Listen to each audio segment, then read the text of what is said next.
família teve um papel muito importante no pós-trauma de tudo, porque além de ser uma família muito grande, então bastante gente revezava para ficar comigo, nunca estava sozinha no hospital, mesmo na UTI, tinha algumas pessoas com horário livre para me visitar, para nunca ficar sozinha, e nunca me questionaram, nunca me julgaram, sempre levaram com maior leveza e sempre tive gente em casa. Minha mãe acabou ficando doente nesse processo pós-trauma, ela teve tuberculose e aí ela não podia ficar comigo. Depois o meu pai teve problema na coluna também, de ficar no estresse, me acompanhando, teve que fazer cirurgia, também não pôde mais ficar comigo. Então as minhas tias, tios, primos estavam sempre por perto, tentando deixar o clima sempre mais leve. A família, ela pode prevenir o suicídio de diversas formas. Quando ela se aproxima mais do filho, quando ela dá limites e ajuda a esse filho a tolerar frustrações. E quando a gente tolera frustrações, você aumenta a resiliência. Quando ela tem um diálogo aberto com esse jovem e com esse filho sobre essas questões de transtorno mental e prevenção do suicídio. Quando ela percebe que um jovem está em sofrimento e leva para uma avaliação psicológica e psiquiátrica quando necessário e não deixa que o preconceito impeça que o filho receba a ajuda necessária.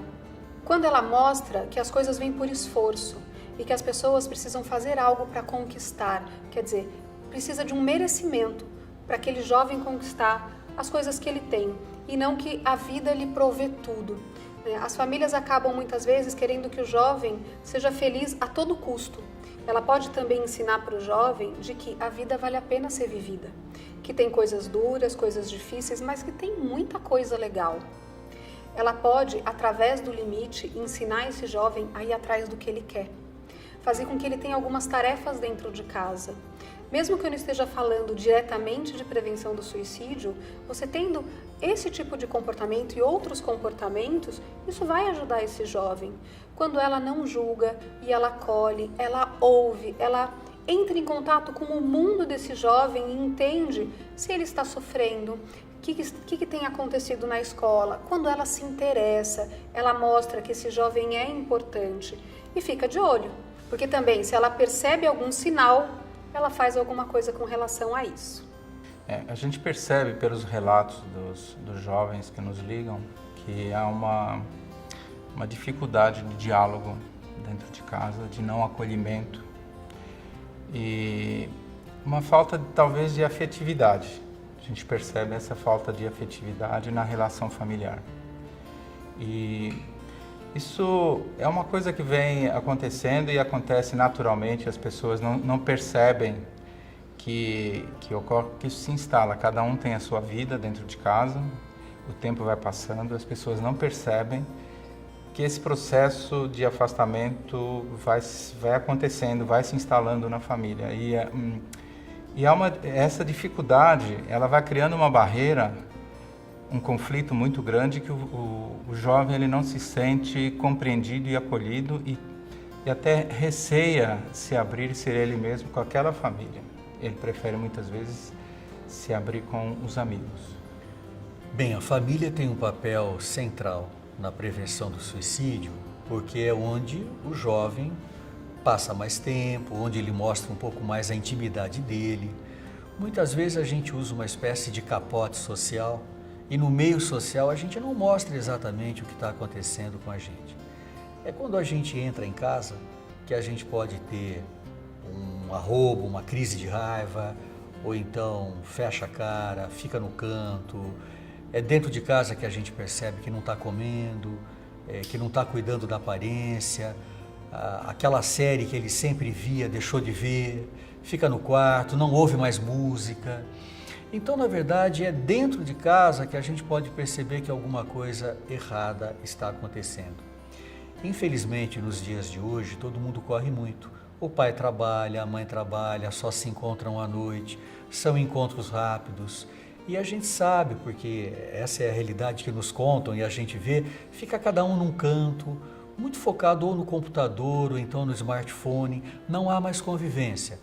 Eu costumo dizer brincando, mas é uma brincadeira séria, que se eu pudesse baixar uma lei que atingisse as famílias seria a seguinte: pelo menos uma refeição por dia, todo mundo junto, sem nenhum aparelho eletrônico ligado, ou para conversar ou para cansarem de ficar em silêncio e um dia volta a conversar, volta a aprender a conversar. Porque a prevenção começa em casa, sem sombra de dúvida. Muitas situações podem levar o jovem a pensar em suicídio. Tem jovens que vão pensar depois de uma discussão com a namorada ou do término de um relacionamento. E aí muitos jovens, até por mais absurdo que pareça, ignorarem a irreversibilidade da morte, ou seja, o jovem não entender que a morte é para sempre, ele acaba tendo uma postura muito impulsiva diante de uma frustração e faz algo, ele tem um comportamento antes dele pensar na consequência deste comportamento. O processo do suicídio é um processo que vai se instalando com o tempo. E muitas vezes a gente só percebe quando a gota d'água ou as gotas d'água finais vão se acumulando e vão chegando. Mas é um processo que passa pela cobrança excessiva, muitas vezes, da família, das expectativas familiares em relação àquele jovem, da dificuldade em que ele tem de ser ele mesmo, às vezes, quanto à sexualidade, são vários conflitos que se instalam na cabeça do jovem e essas dificuldades, ele sente essa barreira, ou direto ou indiretamente, dentro de casa. Muitas vezes ele percebe que um familiar seu, numa roda de conversa, diz assim, olha, meu filho, isso ele não faz, não vai fazer nunca, né? E de repente ele está pensando em fazer isso. E ele vai se fechando. E ele não percebe um ambiente tranquilo para ele se abrir sem ser julgado, sem ser minimizado do seu sofrimento, aquela angústia toda que está sendo gerada dentro dele, de ele ser ele mesmo. Então a grande dificuldade que existe é ele ser ele mesmo, ser acolhido e respeitado dentro de casa. Que não é porque as pessoas não queiram que ele seja outra coisa, é que idealizaram uma outra coisa para ele e de repente isso gera um choque muito grande, que as famílias muitas vezes elas têm dificuldade de aceitar que a pessoa é do jeito que ela é e não do jeito que eles gostariam que ela fosse. Eu sempre fui muito fechada, eu nunca falei nada, sempre guardei muito pra mim, mas no dia que aconteceu eu soube que eu tinha pego recuperação na escola, que foi o meu gatilho, que foi o que me desconcertou na hora, e a minha mãe estava junto na hora que eu soube. E aí eu contei pra ela e ela agiu com a maior naturalidade do mundo. Falou, não tem problema, só ver qual que é a data e precisa de ajuda, precisa de professor, alguma coisa assim. Aí eu falei que não, mas é que eu queria ficar sozinha, porque eu estava estressada por isso. E daí foi quando tudo aconteceu. Acho que foi muito bom que minha família deixou de mensagem pra mim também, é que você não tem que se cobrar nada e ninguém nunca deve comparar os seus problemas com nada. O seu problema é o seu problema, ele não é maior nem menor que o de ninguém, ele não é pior que o de ninguém. Então acho que os pais têm que tomar muito cuidado na hora de jogar na cara dos filhos, tipo, eu te dei tudo do bom e do melhor, você não tem o direito de questionar nada, não tem o direito de sofrer. E eles nunca jogaram isso na minha cara, tipo, você não tinha o direito de sofrer, você não tem o direito de questionar nada, você tem tudo do bom e do melhor. E é disso que eu tenho muito medo de ver alguns pais, quando o filho começa a falar que está um pouco triste com alguma coisa, e falar, para quê? Você tem tudo em casa, você não precisa de nada disso. Os sinais que esse jovem pode dar dentro de casa são isolamento, agressividade, uso de álcool e drogas, mudanças bruscas de comportamento, ele não querer ouvir, ele não querer conversar, ele perceber que algo que antes era legal, que antes era bacana, hoje já não é mais, não há algo que o interesse, um descaso com a aparência. E eu não estou falando daquele descaso proposital do jovem, mas quando realmente nada para ele faz sentido mais. É um pedido de socorro que deveria ser acolhido e levá-lo a um especialista, muitas vezes um médico da área da saúde mental, para conversar. Mas sem aquele sinal assim, eu não tenho nada a ver com isso. Todos têm a ver com isso, a família também tem. E a família não compreende isso. Acha que é uma coisa ou da adolescência ou que está passando por uma dificuldade momentânea. E que é rebeldia de jovem, que isso vai passar. Então, talvez o cuidado maior seja criar uma ponte mesmo, afetiva, sem julgamentos, para que o jovem possa ter a possibilidade de falar dele, sem ser censurado e criticado, minimizado na sua dor e ser respeitado. Então, viu esses sinais? De novo, toma uma atitude. Percebeu alguma coisa? Vai conversar com esse jovem sem julgamento, vai levar para avaliação. Ensine esse jovem a usar o CVV. Conta para ele que se ele não quer contar para a família tudo, tem um canal que ele pode ligar e pode falar do seu sofrimento. Sempre as pessoas tiveram dúvida se perguntar sobre o suicídio pode levar alguém ao suicídio. Esse é um medo exagerado que a gente tem.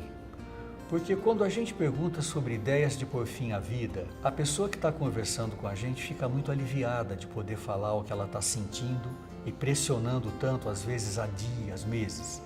Então, é importante enfatizar que perguntar para alguém, você está pensando em se matar?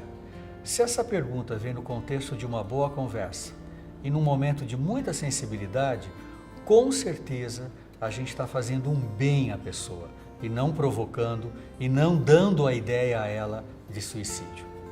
Se eles precisam saber, eles precisam perguntar.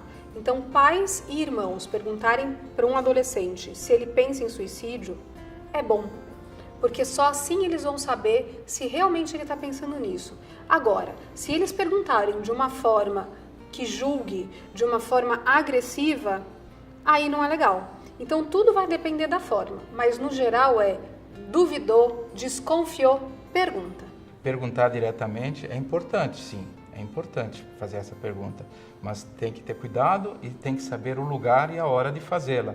E a pessoa que fizer essa pergunta, ela tem que ser realmente uma pessoa em que o outro lado perceba que é uma pessoa que está interessada mesmo nele como pessoa. Para as famílias que buscam abordar o assunto em casa, elas podem usar de séries de TV, elas podem usar de reportagens, de situações que aconteceram próximas a ela ou na escola, para colocar esse assunto em pauta, né? Para começar a puxar esse assunto. Quer dizer, como é que você começa esse assunto em casa? Você conhece alguém que já pensou nisso? O que você faria se você estivesse nessa situação? Então, muitas vezes, você pode usar artifícios, vamos dizer, para começar essa conversa dentro de casa. São perguntas que vão num crescendo de profundidade. E a primeira pergunta é uma pergunta geral que não assusta. Por exemplo, olha, você me disse que está muito desanimado, tem dia que você sente desespero. Num desses momentos, olha, tem muita gente que pensa que a vida não vale mais a pena. Isso passa pela tua cabeça? Essa é uma pergunta geral em que eu até convido a pessoa para me dizer um sim, se ela estiver pensando. Eu dou a entender que isso pode acontecer com todo mundo. Essa é a primeira pergunta. A segunda pergunta, se eu obtive um sim para a primeira, a segunda pergunta é, mas quando você pensa que a vida não vale a pena, você pensa também em tirar a própria vida? Novamente, se a pergunta for um sim, eu preciso ir me aprofundando. Mas você tem medo desse pensamento? Ou não te assusta mais? Você consegue controlar? Você chega a planejar? Ah, você já está juntando os remédios para tomar? Ou seja, a cada sim que eu obtiver, o nível de risco aumenta muito. Até o ponto em que provavelmente vai ser necessário eu ficar ao lado da pessoa, mas também conduzi-la até um profissional de saúde mental. Isso é muito importante.